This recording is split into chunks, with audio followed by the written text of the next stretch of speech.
വളരെ വിഷമത്തോടെ ഒരു പാരന്റ് ഞങ്ങളോട് വന്ന് പറഞ്ഞു, എൻ്റെ കുട്ടിക്ക് പഠിക്കാൻ നല്ല കഴിവുണ്ട്, പക്ഷേ ഭയങ്കര മൊടയാ. ഇവൻ ടീച്ചർമാർ പറയുന്നത് അനുസരിക്കത്തില്ല, അവർ പറയുന്നത് ശ്രദ്ധിക്കത്തില്ല, അവൻ അവൻ്റെതായ ഏതോ ഒരു ലോകത്തിലാണ്. അതുകൊണ്ട് തന്നെ അവൻ പഠിക്കുന്നില്ല, അതുകൊണ്ട് തന്നെ അവൻ്റെ മാർക്കും കുറവാണ്. അപ്പം ഇങ്ങനത്തെ സാഹചര്യത്തിൽ ആസ് എ പാരന്റ് നിങ്ങൾ എന്ത് ചെയ്യും? പക്ഷെ നിങ്ങൾ വിഷമിക്കണ്ട, ഇതിനൊരു സൊല്യൂഷൻ ഉണ്ട്.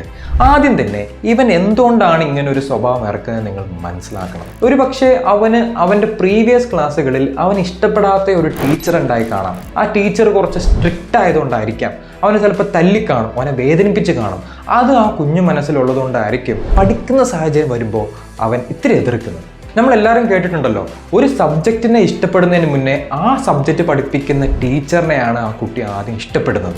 ഇതിനു വേണ്ടിയിട്ടാണ് ടീച്ചറിൻ്റെ ഒരു ട്യൂട്ടർ സെലക്ഷൻ പ്രോസസ്സ് ഞങ്ങൾ വെക്കുന്നത്. കുട്ടികൾക്ക് മൾട്ടിപ്പിൾ ട്യൂട്ടേഴ്സ് ആയിട്ട് നമ്മൾ ആദ്യം ഒരു സെഷൻ ഫ്രീ ആയിട്ട് നിങ്ങൾക്ക് തരും. ഇതിൽ കുട്ടികൾക്ക് കറക്റ്റായിട്ട് അവൻ്റെ വേവ് ലെങ്ത്തിൽ സംസാരിക്കാൻ പറ്റുന്നതായിട്ടുള്ള, പഠിപ്പിക്കാൻ പറ്റുന്നതായിട്ടുള്ള, അവനെ കളിപ്പിച്ചും ചിരിപ്പിച്ചും എൻജോയ് ചെയ്ത് പഠിപ്പിക്കാൻ പറ്റുന്ന രീതിയിലുള്ള ട്യൂട്ടറെ അവന് വേണ്ടി ഞങ്ങൾ കൊടുക്കും.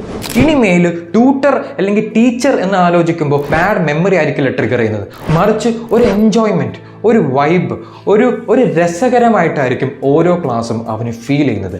അങ്ങനെ ചെയ്ത് കഴിഞ്ഞാൽ ഉറപ്പായിട്ടും ഗ്രാജുവലി അവൻ്റെ മാർക്കുകളും ഇമ്പ്രൂവ് ആയി തുടങ്ങും.